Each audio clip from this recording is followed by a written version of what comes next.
Hi, my name is Jordan and I suck ass at starting videos. It really is hard to just start a video when you don't just jump into it and start bitching. But anyways, welcome to an unoriginal series that I plan on starting on my channel, and it's going to be entitled Ask Jrdn Anything.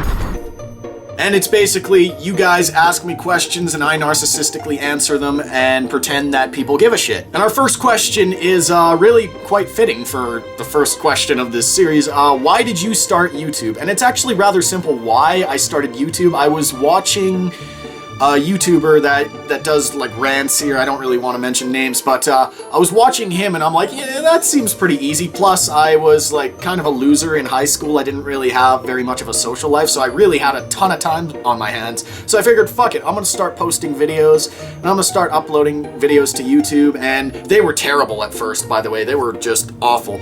But I guess sooner or later I got a little bit better and they started to take off, and now here I am answering your questions. This question is, who is your favorite YouTuber? And I don't know if a lot of people are going to agree with me, especially judging by my analytics, but my favorite YouTuber at the moment, in fact one of the only YouTubers I watch at the moment, is Philip DeFranco. Alexander is wondering, would I have sex with Must Destroy All? I already have. RCG whatever the fuck numbers is wondering, why haven't I made YouTube videos in such a long time? Gather around, kiddies, for a story about crazy people. Once upon a time, Jrdn got involved with a crazy person.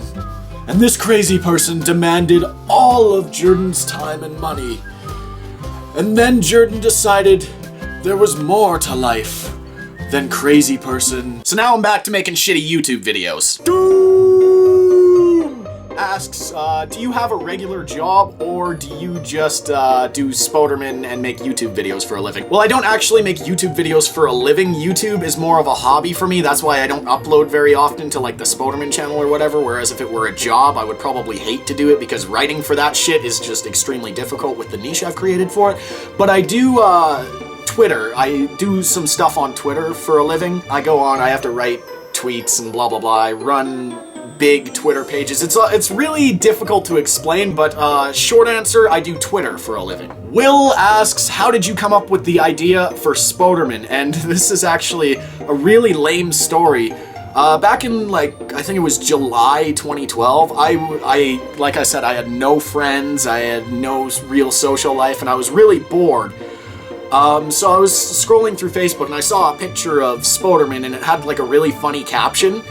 And I had already been trying to get into like Twitter for a little bit just because I wanted to impress girls, basically. I wanted to have a big Twitter page to impress girls. So I saw the Spodermen thing and I already had a Twitter page with like 600 followers. So I'm like, you know what, fuck it, I'm just gonna change it over. And I changed it to Spodermen. And actually the 600 follower like start I had stopped it from getting taken down because there were a bunch of other people that had pages like Spodermen, but and they were trying to get them taken down. But the 600 followers made it so they couldn't. So then I just did that, and I guess a lot of them with the bigger pages liked my jokes, so they started promoting it, and then it just started growing on its own, and it was really cool. I actually got really freaking lucky when it came to Spodermen. Nate Talks to You is being greedy as shit and asking two questions. First one, have you ever traveled outside of Canada? Yes, I travel outside of Canada almost every summer. I go to the States. In fact, this year I'm going to LA for VidCon, and I'm going to Austin, Texas for RTX, which is a Rooster Teeth thing. And I'm also traveling all over the US just for shits. His second question, how long does it usually take to make a Spodermen video? A long ass fucking time! But really, it does take a long time. It takes me about half an hour to like write it on the spot and do the voices and whatnot, and it takes me about 3 to 4 hours to edit it together with the shitty animation and all that stuff and add the subtitles. Next question, do you have a girlfriend? No! No!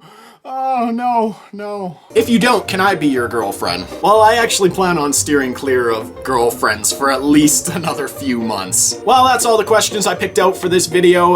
Hopefully you guys enjoyed. If you have a question that you'd like answered, post it in the comments and hopefully I'll see it and not think it's too stupid to answer. But other than that, hopefully you guys enjoyed this video and I will see you next time.